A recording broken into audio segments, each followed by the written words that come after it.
Unatumia dakika 5, yaani kila mchezo mmoja unatumia dakika 5 ili timu iweze kushinda. Dakika 5 zikiwa zimepita na timu haijashinda, maana yake wameshindwa kufunga goli. Basi mpenzi mtazamaji, hapa sasa tuko kwenye pitch. Hii inaitwa pitch, yani ndio uwanja wenyewe. Na ukiangalia wachezaji tayari wamekaa katika mifumo yao ya kucheza. Hii timu ya mbele unayoiona hapa ni timu ya wapitaji. Tunaita passerby team. Hii hapa ni team passerby team. Sasa hii passerby team yenyewe kazi yake inatakiwa iende mpaka ifike mwisho wa uwanja na kugeuza bila kutoka nje ya uwanja, lakini pia bila kuguswa kwa mchezaji yoyote wa timu ya passerby. Waende then warudi, ndio goli linapatikana. Sasa ukiangalia pitch yetu hii iko na vyumba vingi sana. Kuna vyumba hivi vidogo kama unavyoviona. Mchezaji yoyote hapaswi kuwa nje ya hiki chumba chake alichosimamia hapa, alafu mchezo ukaanzishwa. Kwa hiyo lazima mchezaji asimame ndani. Hii ni sheria mojawapo ya uwanjani. Zingine zinadili na uwanja, zingine wachezaji pamoja na benchi la ufundi.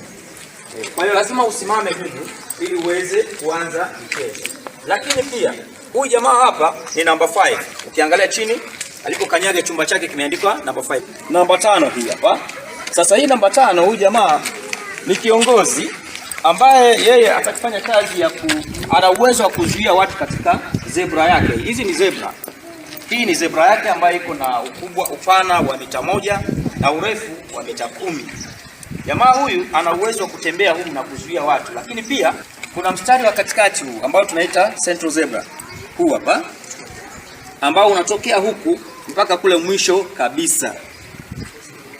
Huu mstari ambao wamesimama hawa jamaa katikati hapa unaitwa central zebra. Huu mstari hapa ukiunyosha moja kwa moja unaenda mpaka kule. Kwa hiyo hapa kuna namba 5. Hapa kuna namba 4 kama unavyoona. Ukija huku chini tena